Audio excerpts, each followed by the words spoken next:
জয়পুরহাটে জেলা ভটভটি নসিমন করিমন মালিক ও শ্রমিক সমিতির আয়োজনে মে দিবস পালিত হয়েছে। মহান মে দিবস উপলক্ষে জয়পুরহাটে জেলা ভটভটি নসিমন করিমন মালিক ও শ্রমিক সমিতির উদ্যোগে নানা আয়োজনে দিবসটি পালন করা হয়েছে।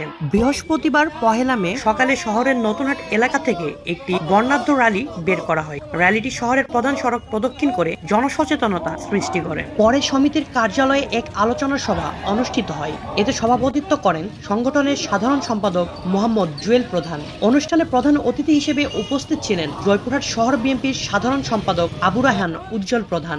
আরও উপস্থিত ছিলেন জেলা ভটভটি নসিমন করিমন মালিক ও শ্রমিক সমিতির সভাপতি হারুনুর রশিদ মিলন, রোড সাধারণ সম্পাদক ইমরান হোসেন মন্ডল, সাংগঠনিক সম্পাদক মোহাম্মদ মুনু, কেশিয়ার মতিউর রহমান প্রমুখ।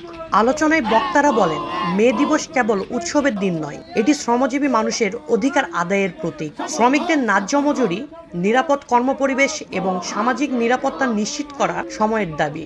জয়পুরহাট জেলা ভটভটি নসিমন করিমন মালিক ও শ্রমিক সমিতির আয়োজনে আজ আমরা মহান মে দিবস পালন করছি।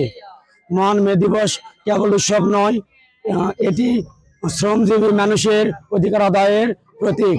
শ্রমিক মালিক ঐক্য থাকলে সমাজে স্থিতিশীলতা ও উন্নয়ন সম্ভব। আলোচনা সভা শেষে অসহায় ও দুস্থ শ্রমিকদের মাঝে খাদ্য সামগ্রী বিতরণ করা হয়। মাহফুজুর রহমান রিভু, সংবাদের পাতা, জয়পুরহাট।